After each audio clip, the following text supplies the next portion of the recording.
a murdered king, 2 murdered princes, 3 beheaded queens, tortured dissidents, ravens fed with mouse's blood. Of course, today I'm here at the Tower of London. This citadel has been so many things in its 1,000-year history, most infamously a site of execution and torture, and we're covering it all.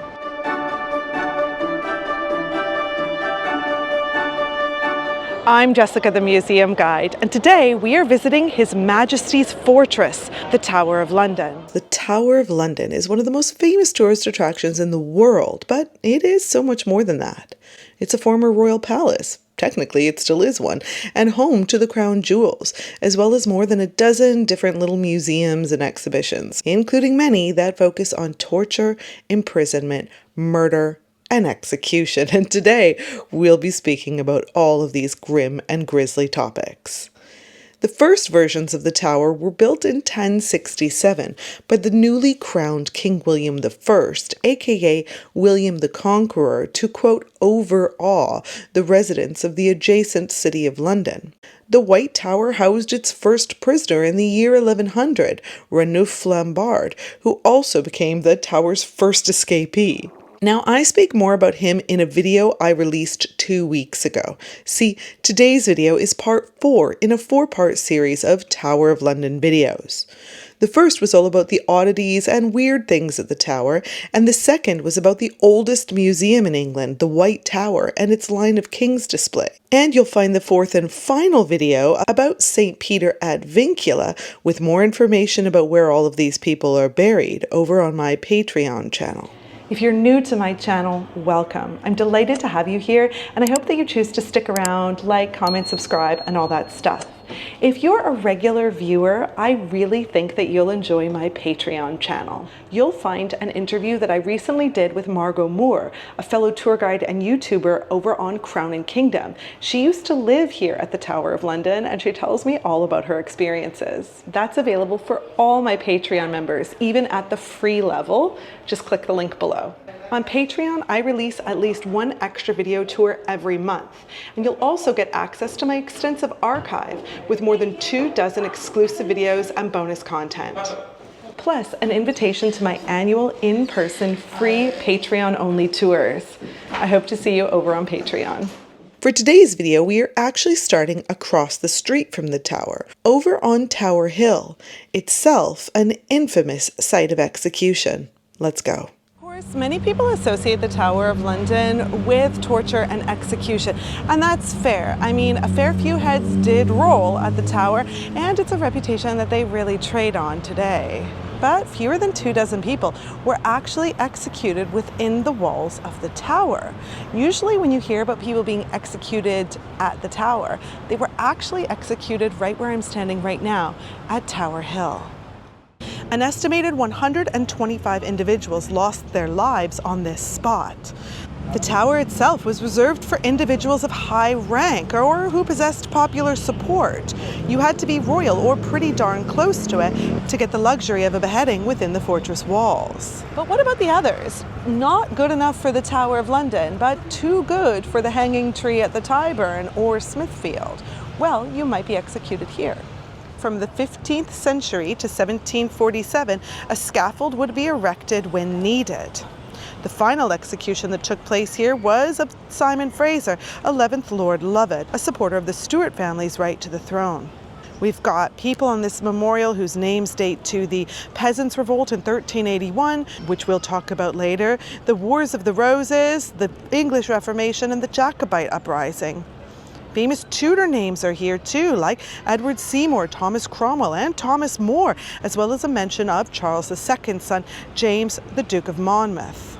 His body may be inside the tower walls at St. Peter ad Vincula, but he wasn't executed there. He was executed here. The inscription on the memorial reads, "Commemorate the tragic history and in many cases the martyrdom of those who for the sake of their faith, countries or ideals staked their lives and lost." And lose they did. Now we're inside the tower walls and we're walking down Water Lane. On our right are some of the inner ramparts, and on our left is the back of a building often called the King's House. It's now the home of the resident governor of the Tower. Very nice digs. We think it was built by Henry VIII for his second wife, Anne Boleyn. She spent her night before her coronation here. That would have been a very happy time in her life. She'd been waiting a long time to marry Henry. However, just over 3 years later, she would also spend another night here, the night before her execution. I'll show you where that execution took place a little bit later on. It's not where you think it was. Now here, just below St. Thomas's Tower, which was named for St. Thomas Becket and built by Edward I in the 1270s, we can see a gate that is known to many as Traitor's Gate. It was designed to provide access from the river to the King's Palace inside the tower, but later it would only really ever get used for bringing prisoners to the tower for their executions. They would be brought down the River Thames on a barge. And just remember, on that journey, people like Anne Boleyn and Catherine Howard would have traveled under London Bridge. There, they would have seen the heads of executed criminals on pikes atop the bridge's gatehouse. I'm going to be covering that topic very soon on a video I'm making about London Bridge. We know that poor Catherine Howard, Henry VIII's fifth queen, saw the rotting heads of Thomas Culpeper and Francis Dereham, her former lovers, while she was on her way here to her execution. Remember, it's museums on museums on museums. Now we're descending beneath the ground for a little exhibition about torture at the Tower. Torture was actually very rare here in England, and it's never been a part officially of English law. There are 81 recorded cases of torture being used in England, and 48 of them took place here at the Tower of London. One of my Patreon-only videos a few months ago was about the Clink Prison Museum, and based on their museum, you'd think that torture took place commonly every day, but it really didn't. It was rare, and mostly between 1540 and 1640. They do have a few replica pieces of torture devices here. A replica of the manacles, iron rings fastened around the wrists that would make a prisoner dangle above the ground, fitted to an iron bar. People lost the use of their hands after being hung by the manacles. Here on the wall, you can see the 17th century engraving showing the Catholic Nicholas Owen being tortured at the Tower. His jailers said that he stabbed himself, but others said that he died under torture. Here, a replica of the rack. The rack is the most infamous torture device associated with the Tower. A large iron frame containing 3 wooden rollers. A warder would operate it by turning the central roller, which would stretch the victim, breaking their bones, pulling their skin, damaging their flesh. And if you went too far, of course, people could die from their injuries. Here, a replica of the Scavenger's Daughter, an iron frame formed of a base plate and 2 semicircular bows. The bows are fastened tightly across the prisoner's back, which holds them in a crouching position. You can see a kind of ghostly outline here, and also an illustration from a pamphlet from the British Library showing how it would be used. The Scavenger's Daughter was extremely rare, and there's only 6 recorded cases of it ever having been used. I think that's 6 too many. Back here at the White Tower, we can also see some torture instruments upstairs on display. That's the thing about the Tower. There's a little bit of everything scattered all over the place. In the center there, that's a scold's bridle, traditionally used to punish gossips, known as scolds. They also had serrated iron tongues to make it painful to speak. This is a German design, and it was actually fitted with a bell so that you could tell if a woman was speaking when she wasn't supposed to be. It was probably never actually used in England. It was probably purchased just as an oddity for the Tower. Same thing here. This particularly gruesome looking one really looks like something out of a horror movie. This was told to Victorian visitors to the Tower that it was an executioner's mask. It's probably just a repurposed scold's bridle, though. Now we have a tale of regicide. This is the Wakefield Tower, and though it was built originally for Henry III, today we most heavily associate it with Henry VI, because it's here where he died. Well, let's be honest, he was likely murdered. Many of you know about the princes in the Tower and the fact that 3 queens were beheaded here at the Tower. And don't worry, we'll talk about them soon. But let's talk about the king who perished in the fortress walls. Though his death is sometimes blamed on grief and depression, many people believe that he was actually murdered. Now, let's get back to prisoners. The most notable prisoner held here was Henry VI. Henry VI was a Lancastrian king in this country during the Wars of the Roses, a civil war which raged on for about 30 years. He was caught by the Yorkist king, Edward IV, White Rose of York, remember, at the Battle of Barnet in 1470, brought here to the Tower of London, and Henry VI, the Lancastrian king, Red Rose of Lancaster, was imprisoned up there. But unfortunately, on the 21st of May 1471, while he was praying up there, he was then murdered. Henry VI became king at 9 months old. He was the final Lancastrian monarch. He was also one of 2 kings to be King of England twice, from 1422 to 1461, and then again from 1470 to 71. And he was also the disputed King of France. He's often described as shy and timid. He was averse to warfare and violence, bless him, and he was also mentally unstable at times. After trying to broker a peace with France, he married Charles VII's niece, the strong-willed Margaret of Anjou. However, this peace failed, and by 1453, Calais was the only English territory left in France. That same year, Henry had a mental breakdown, and Richard, Duke of York, was made protector.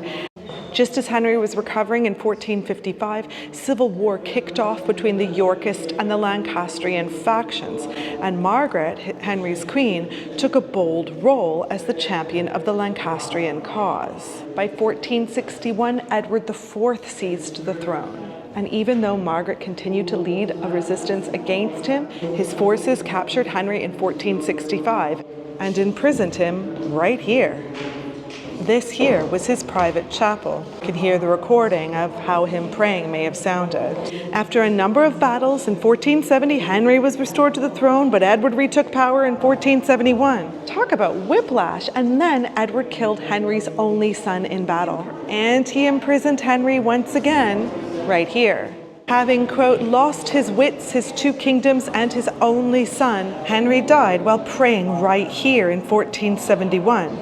Possibly killed on the orders of the king, and some even think the act was done by none other than Richard of York's son, Richard, Duke of Gloucester, who would later become Richard III after the disappearances of Edward IV's sons. It's been a real heat wave here, and even though this is fake, it's making me feel way too hot. Let's get out of the Wakefield Tower. And after all of that, it's time to explore Tower Green a little bit. It's right in the center of the tower, and it gives us a nice view of all of the different buildings. And of course, there's this big old chappie right here, too. Very famously, 3 queens were beheaded at the tower. 2 were consorts, and 1 was a queen in her own right. Well, kind of. We've spoken about Lady Jane Grey, the 9 Days Queen, and this is where she met her end. No, not indoors, like this schmaltzy painting by Delaroche at the National Gallery. They are usually cited as having been executed all here at Tower Green, along with many other famous people like Robert Devereux, Earl of Essex, and Highlanders Farquhar Shaw, Samuel Macpherson, Malcolm Macpherson, Anne Boleyn's sister-in-law, Jane Boleyn, and William Lord Hastings. That said, even though Anne's name is on this memorial, research from historic royal palaces has found that she was probably actually executed over that way, on a specially constructed scaffold built between the White Tower and now where the Waterloo block is. Now, some did have a better experience than others. Anne Boleyn was executed by a swordsman that Henry had brought from Paris. Who says romance is dead? On the day of her execution, she famously said, "I heard say the executioner was very good, and I have a little neck." By contrast, poor Margaret Pole, one of the final Plantagenet survivors in the reign of Henry VIII, had a horrible time. Eustace Chapuis, the ambassador to the Holy Roman Emperor, wrote an account of what he saw at that execution. He said that, Quote, "The execution was performed by a wretched and blundering youth who hacked her head and shoulders to pieces in the most pitiful manner, taking 11 strokes." By some accounts, she refused to lay her head on the block, saying, "So should traitors do, and I am none." I love Margaret Pole, by the way. We need to speak too about Henry VIII's fifth wife, who was executed here after news of her tempestuous affair with Thomas Culpeper was leaked to the king. She was executed at the Tower 3 days later. I already told you about how she was brought by barge down the river and saw her lovers' heads on the London Bridge, but 3 days later she was executed here. Apparently she was so nervous that she asked for the executioner's block to be brought to her the night before so she could practice laying her head there, so that I might know how to place myself. She was likely no more than 18 at the time of her death. The Scottish Highlanders, identified on this placard as 3 rebel soldiers, were killed by firing squad, while the other 7 were beheaded. Remember, only the most special of prisoners were allowed to be executed here inside the tower. Most prisoners were executed on Tower Hill, which we've already spoken about. I want to tell you a little bit about the Chapel of St. Peter at Vincula, which was rebuilt in 1520 after it was destroyed in a fire in 1512. It's under some scaffold now. There is the final resting place of all of the people I've just spoken about. I cover the interior of this church extensively on my Patreon channel. Head over there for this month's video, which is just a full tour of all of the amazing, wonderful, and weird things inside. Now we're here on the east battlements. What you can see here is a model of the tower in 1381, the year of the Peasants' Revolt. Now, I talked about the Peasants' Revolt at length in my video about macabre Canterbury, and that's because being an Archbishop of Canterbury is a very dangerous job. 5 of them have been murdered or executed, and it's here that Simon Sudbury was praying in the chapel when he was dragged out by the peasants. Sudbury was dragged up to Tower Hill, and then he was beheaded by 8 sword blows to his neck. Someone in the crowd nailed his clerical hood to his severed head, and it was then impaled on a pole and put up on London Bridge, of course. Soon his body was taken to Canterbury Cathedral, and then his head was brought down after just 6 days and taken to Sudbury, where it is still kept at St. Gregory's Church. Have you seen it? The Tower of London was also a site of execution during World War I. You can see here a plaque talking all about different wartime executions. Albert Meyer, Willem Johannes, Carl Friedrich Müller, and many others. The lemon, now why would you have a lemon in a display about top secret prisoners and spying? Well, lemon juice can be used to make invisible ink. You just heat up the paper with some flame after the fact, and you can see the writing made with lemon juice that's invisible before the paper has been slightly burnt. Now you know. Well, we've already seen a lot of prisoners' graffiti today, so if you want to see even more about what it was like to be here at the Tower of London as a prisoner, there is a special exhibition just for that. It's inside the Beauchamp Tower, and that's actually one of the oddities of this video. Though it may be spelled Beauchamp, it's pronounced at the Tower of London, Beauchamp. The Beauchamp Tower was built in 1281 under Edward I, and it was the first large-scale use of red brick in the country since the Romans. It really is a museum of museums because we can see even more displays. This one dedicated to being imprisoned here at the Tower of London. Remember that Queen Elizabeth I herself was imprisoned here for 2 months by her sister Mary because she didn't want her to question her ascendance to the throne. Thankfully, it was just for a few months. By the way, the Beauchamp Tower was never built intentionally to be a prison. It was once a sumptuously decorated royal suite of rooms. We can tell that from this massive fireplace. Here's a bit of graffiti from priest John Ballard, who was tortured for his role in the Babington plot to kill Queen Elizabeth I. After being sentenced to death, he likely added this line, "Hope in God departed." Here's the rebus of Thomas Abel. I love a good rebus. There's a great one at Canterbury Cathedral and one at Westminster Abbey and one at St. Bartholomew the Great, but this one carved by a prisoner. What I mean by a rebus is that it's a visual puzzle, and so you can see that he's put his bell and the letter A. His last name was Abel. Abel. He was the chaplain to Katherine of Aragon, and he fiercely took her side against Henry VIII and rebuked Anne Boleyn. He was imprisoned here in 1533, and he would remain for 5 years before he was finally executed as a traitor by being hanged, drawn, and quartered at Smithfield. This is so elaborate. Look at how much time he had. A heart with a cross, the Sacred Heart of Jesus. On the right, a kneeling figure, and the shield of the Peveril family, attributed to Thomas Peveril.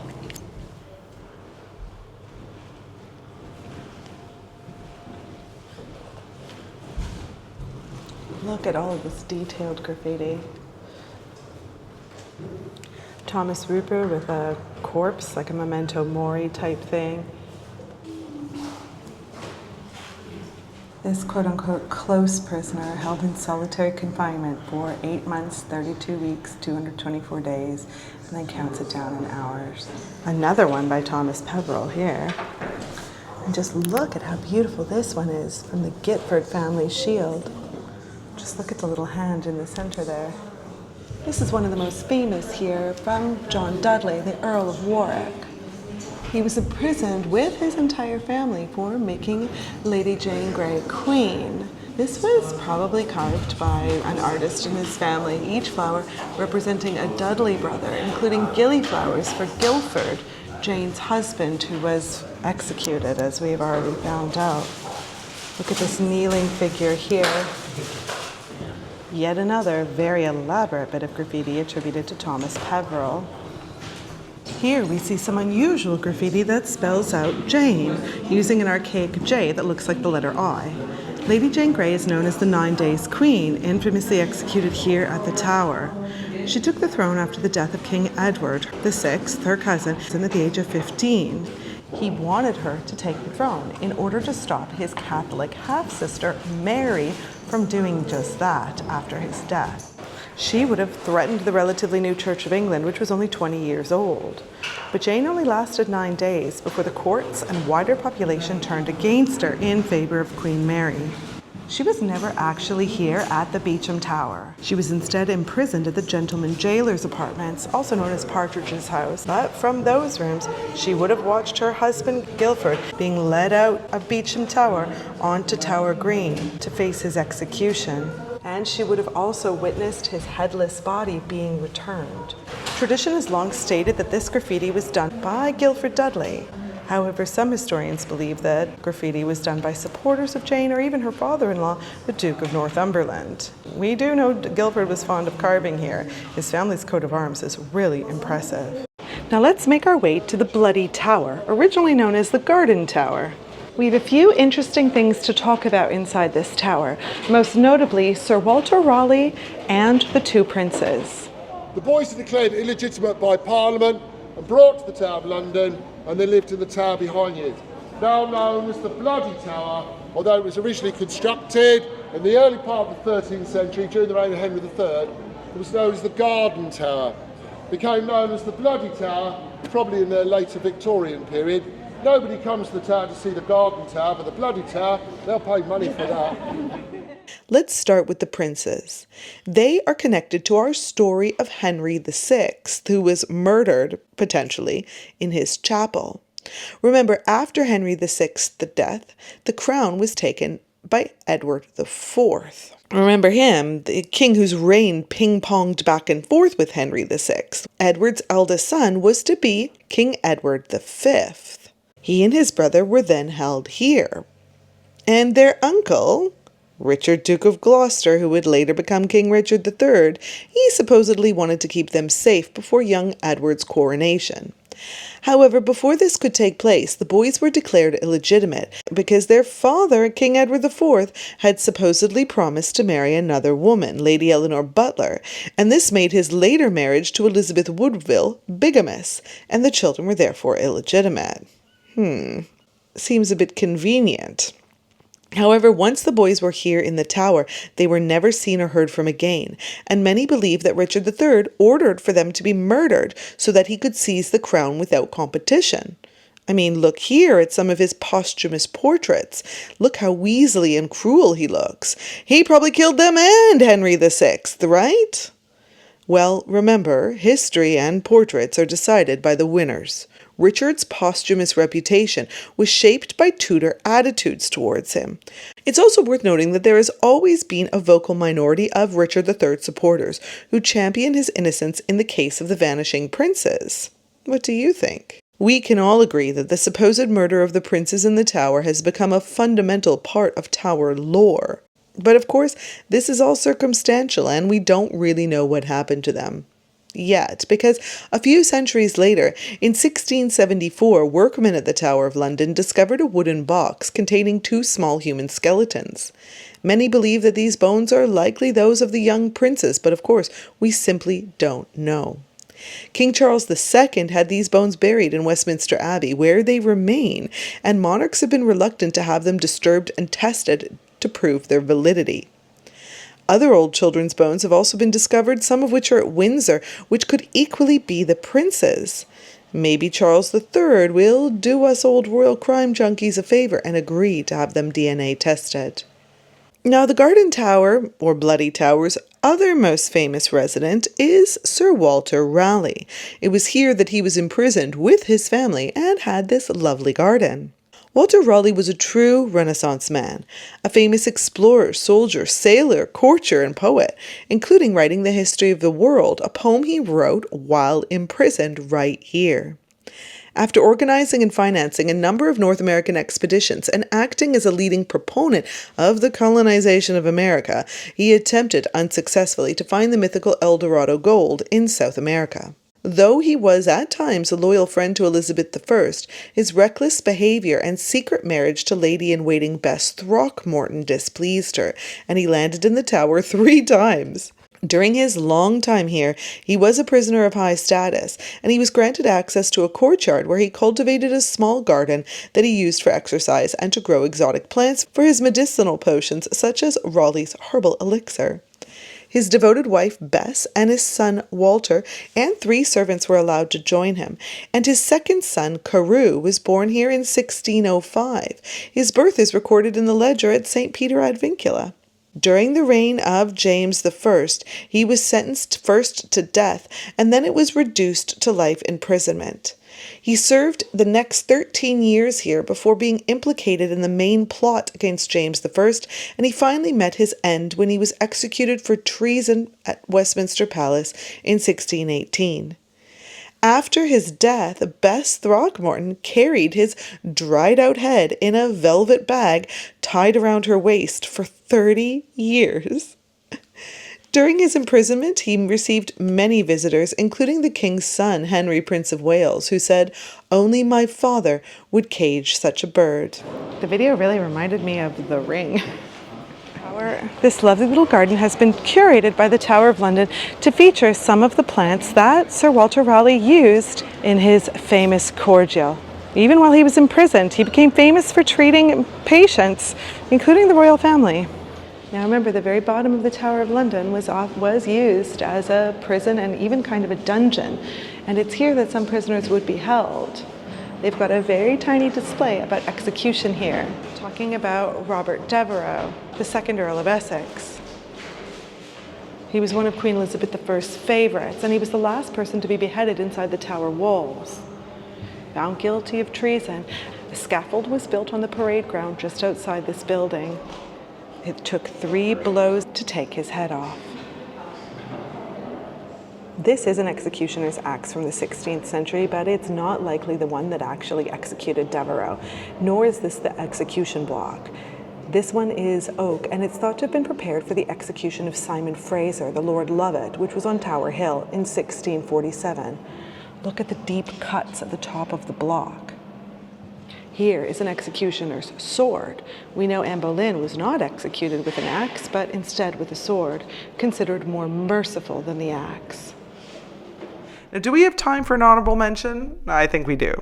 The Yeoman Warders, more commonly known as the Beefeaters, have their own private pub located within the walls of the fortress. It's open to the warders as well as to the other staff who live at the tower and their families and guests.